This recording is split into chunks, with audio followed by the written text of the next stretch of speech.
Joining us now, the White House Director of the Office of Management and Budget, Mick Mulvaney. Welcome, Mr. Director. Let's start with the budget. A budget passed out of the Senate this week, setting the stage for tax cuts, but that budget does not achieve balance. That's something you wanted as a congressman. So why doesn't it achieve balance, and why isn't that a big problem?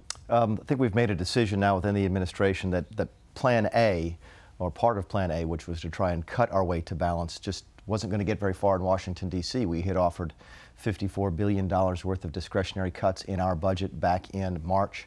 Only about $4 or $5 billion have survived so far on the Hill. We're not going to be able to cut our way to balance. So the next part of the plan, next part of that sort of the calculus, right? Deficits are revenues less expenditures, is to focus on the revenues. How do we get government revenues up?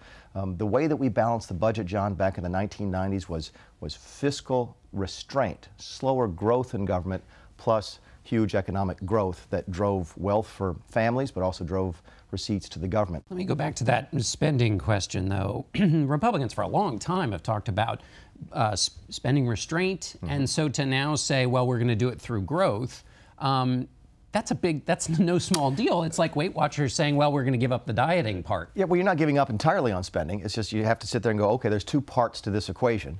There isn't the political will on the Hill right now to make... Why not? You're in charge. Republicans in charge. They've run over this for so long. Yeah, why no will? It's difficult, I think, to cut spending in Washington. It really, really is. But is it lack of will of the members, lobbyists, constituents? What's there's all of the above. It really is. Washington is designed to spend more money. It's probably too deep in the weeds for this show, but the 1974 Budget Act, which drives everything that we do, every dollar that we spend, is designed to spend more money 1 year from the next. That's the bill that says if you spent $100 last year and $104 this year, we call it a cut. I'm not making that up. So the law really is set up to spend more money. It's hard to get out of that cycle. Well, here's why I ask, because there's a lot of questions about outsiders and insiders. And what sometimes happens is people as an outsider say, we got to do this, that, and the other thing. Then they become an insider and they realize either through expediency or maybe things are just more complicated than they thought, that they don't follow up with what they said when they were campaigning. That disconnect has led to serious splits in political parties, and it's happening in the Republican Party. So why would somebody looking at this from the outside say, well, now they're in power, they're just doing the easy thing? But listen, you've got bigger issues than just spending that fall into that category. You've got Republicans who have promised to repeal and replace Obamacare. They haven't done that yet on the Hill. You've got Republicans who have promised to do tax reform. Now, we had a huge step in that direction this week, and I think we're making a lot of progress on it, but we haven't done that yet. There's a lot of things we haven't followed through on our party. You've seen the president act with a great deal of frustration in reaction to that. You've seen a lot of frustration back home with people from that. So yeah, absolutely, we have to start keeping our promises, but passing this budget this week, which is the next step and an absolutely critical step to get tax reform, was a big step forward in keeping that promise. Let's talk about taxes. There was a framework released. It included removing the deductibility for state and local. Right. Now there seems to be some wobbling on that. What's the status of removing that as a deduction? I hope they don't wobble. Keep in mind, what the president wants here, John, is something that is simpler, better, and fair. And this is one of those issues that goes right to the fairness issue.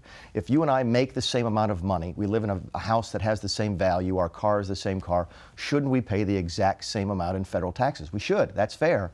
But if you live in New York and I live in South Carolina, I actually pay more in federal tax than you do, and that's not fair, and we hope that does remain part of the process.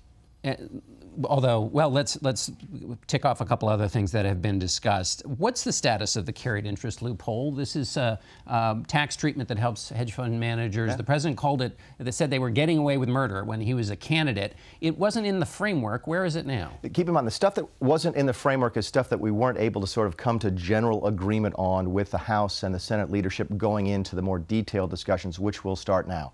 So that's why the framework was still very important, because we did have agreement on the basic rates, on corporate reductions, on reform and so forth. So if it's not in the framework, it means, well, we're going to put that aside to discuss later. And later is now. But I will confirm for you, the president still believes that the carried interest is probably something that needs to be looked at very, very closely. Because you talked about fairness, and the president as a candidate went right to that fairness argument and said they're getting away with murder and the middle class is getting nothing. Why not just say this must be in tax reform? I think it was up to the president. You probably would, but again, we have to work with the Senate and the House. He's not shy about saying what he wants. Why be mumbling carefully on this one. We've been very careful here now to make sure that we are focusing on what we agree on as we released that framework, okay? So the things that we agreed on go in the framework. Things that aren't agreed to in advance, they go in committee, and that's the process that starts next week. Final question, bipartisan health reform. The president seemed to be supporting the Alexander Murray. Now he says he's not. What's the status of that? Yeah, and I saw the first statements, talking to the president about it. He's where he has been from the very beginning on CSRs, which is,